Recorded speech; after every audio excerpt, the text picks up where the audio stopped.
E aí, meus queridos, tudo bem? Vamos à videoaula da parte 2 sobre a Grécia Antiga. No período clássico, as lutas pela hegemonia grega. Então, nesse período clássico, a Grécia vai atingir o seu apogeu, o seu máximo em esplendor e em desenvolvimento, tá bom? Esse período é marcado por um grande desenvolvimento econômico e cultural. Temos a ascensão econômica que vai trazer choques de interesse, levando esses gregos a lutarem contra outros povos, que a gente vai falar principalmente em relação aos persas, e também entre si. E aí são dois os conflitos que a gente vai comentar um pouco, que são as guerras médicas e a Guerra do Peloponeso. Essas guerras médicas, obviamente, que não é uma guerra entre médicos, tá? É uma guerra entre os gregos e os persas. Que essas guerras são chamadas de guerras médicas porque o próprio Império Persa se formou da junção dos persas e dos medos, um outro povo. Daí, então, o termo de guerras médicas, tá bom? Coloquei aqui uma imagem sobre essa guerra para ilustrar para vocês. Guerras médicas, então, ó. Expandindo seu império, o rei persa Dário pretendeu dominar as cidades gregas, mas enfrentou dura resistência, obviamente, né? As principais cidades, Atenas e Esparta, é que vão se juntar junto com outras diversas cidades para conseguir lutar contra os persas, tá? Principais batalhas temos ali a Batalha de Maratona, a Batalha Naval de Salamina e a Batalha de Plateia, tá? Isso aqui é aquilo que os filmes lá do 300, que vocês provavelmente assistiram, tem o 301 e 2, vão falar sobre algumas batalhas, tá? Não dá para levar tudo do filme em consideração, mas é bom também, de uma maneira bem ilustrativa. Liga de Delos é importante para a gente entender todo o andamento dessas guerras. Ó. O que foi essa Liga de Delos? Ó, com o objetivo de proteger a Grécia contra um possível ataque externo, Atenas organizou uma aliança entre as cidades, que é a chamada Liga de Delos. Então, para que esperar, é nesse sentido, para que esperar o inimigo vir nos atacar para que a gente possa se organizar? Porque cada cidade-estado tinha a sua própria autonomia, a sua própria forma de lidar com a política, com a cultura, com a educação e com as guerras. Só que os persas, querendo dominar a Grécia, eles precisavam se juntar para combater um inimigo tão poderoso. A Liga de Delos é a ideia de se antecipar a necessidade de se organizar e já manter uma organização. Olha que interessante, tá? Manter uma aliança militar previamente. Se acontecer a guerra, eles já estariam preparados. Então, ó, as cidades eram independentes, mas Atenas exercia o comando militar da Liga. Ela recebia uma vaquinha, vamos dizer assim, para que quando uma guerra fosse acontecer, eles tivessem os recursos para prontamente se organizarem para ela.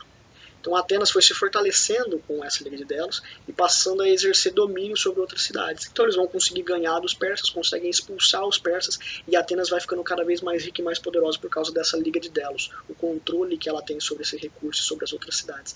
E ela acaba exercendo um imperialismo dela, uma dominância dela em relação às outras cidades. Obviamente que as outras cidades não vão ficar contentes com isso, tá? Mas Atenas, nesse período, vai ter um império comercial e marítimo muito grande. Ela se desenvolveu muito se aproveitando dessa aliança que ela fez com as outras cidades para poder ganhar as guerras médicas. E aí nós temos a formação de uma nova liga, que é a Liga do Peloponeso, que é Esparta se juntando com algumas outras cidades e lutando contra Atenas. Por quê? Porque ela não quer que Atenas fique dominando toda a região. Tá? Então, para se livrar desse domínio de Atenas, Esparta vai se organizar, vai liderar essa outra liga, que é a Liga do Peloponeso, e vai entrar em guerra contra Atenas. Então é a Liga do Peloponeso contra a Liga de Delos. A Esparta fazia parte da Liga de Delos, mas ela acaba saindo, se organiza com outras cidades para lutar contra Atenas. E vão ganhar, tá? Ao fim da Guerra do Peloponeso, então, Atenas é submetida ao poder de Esparta, que passa a assumir o papel imperialista de Atenas. Então, a Atenas se organiza e organiza outras cidades para tirar o poder de Atenas, mas acaba tomando o poder para ela mesma. Então, obviamente que novas guerras vão continuar acontecendo entre as cidades, para ver quem vai dominar todas elas.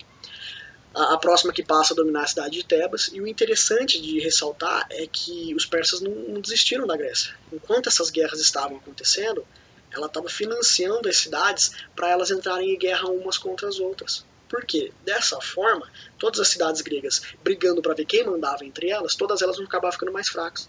E aí os persas podem tentar de novo uma guerra contra a Grécia para conseguir dominá-los. Só que eles não vão ter a oportunidade. Por quê? Porque o Filipe da Macedônia, um reino que ficava ao norte ali da Grécia, ele vai acabar se expandindo sobre os gregos. Então ele vai conseguir ganhar dos gregos nessas guerras, né? Uma batalha importante é a de Queroneia, e ele domina a Grécia. Então ele dominou a Grécia antes que os persas tivessem a oportunidade de fazer.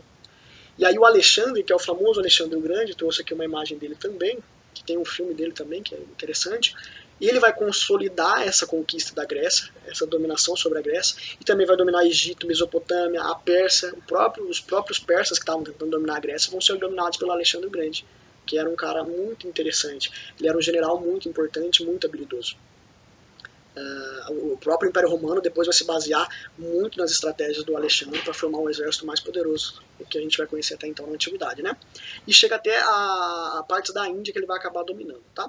Só que ele vai acabar morrendo muito cedo, não vai deixar nenhum herdeiro assim, e aí o seu império vai ser dividido entre os seus generais, é o Seleuco, Ptolomeu e o Antígono. Dividindo, enfraqueceu, e aí eles não vão conseguir manter essa unidade do império, eles vão dividir, vão se desorganizar, e aí acaba esse período, tá?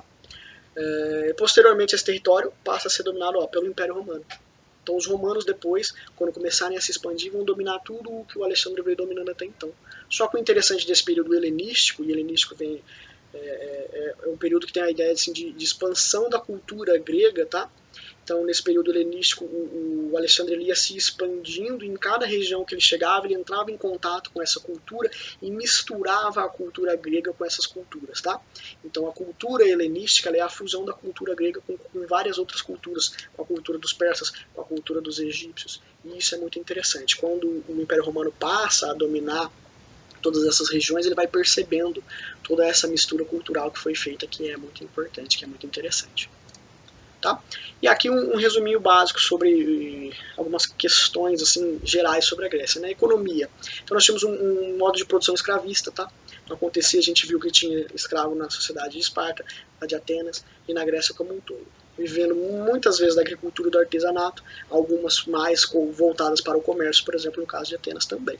O trabalho braçal passa a ser inferiorizado. Então, principalmente ali em Atenas, que a gente percebe, né, florescer a cultura de uma maneira muito espetacular, onde a gente tinha os filósofos, os políticos, o trabalho braçal era mal visto. Então, se você podia se dedicar à arte, à filosofia, à política, isso era muito bom. Se você tinha que trabalhar, né, a sua própria força de trabalho para sobreviver, isso era discriminado. No período clássico, o comércio passa a ser a grande importância, principalmente para Atenas, né? Eu falei para vocês que dominou isso durante um bom tempo. O que nós temos de herança cultural grega? O nascimento da filosofia, né? O professor de filosofia deve ter passado essa importância da Grécia no sentido de ser o berço da nossa filosofia ocidental.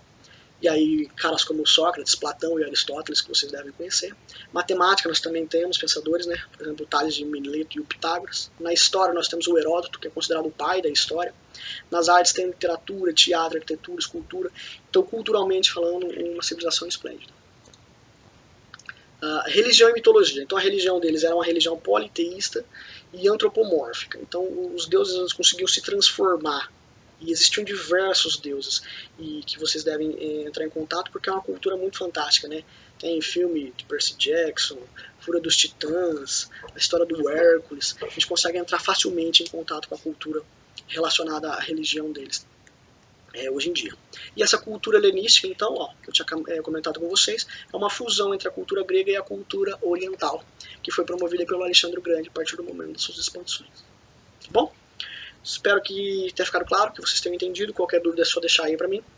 E valeu, até a próxima.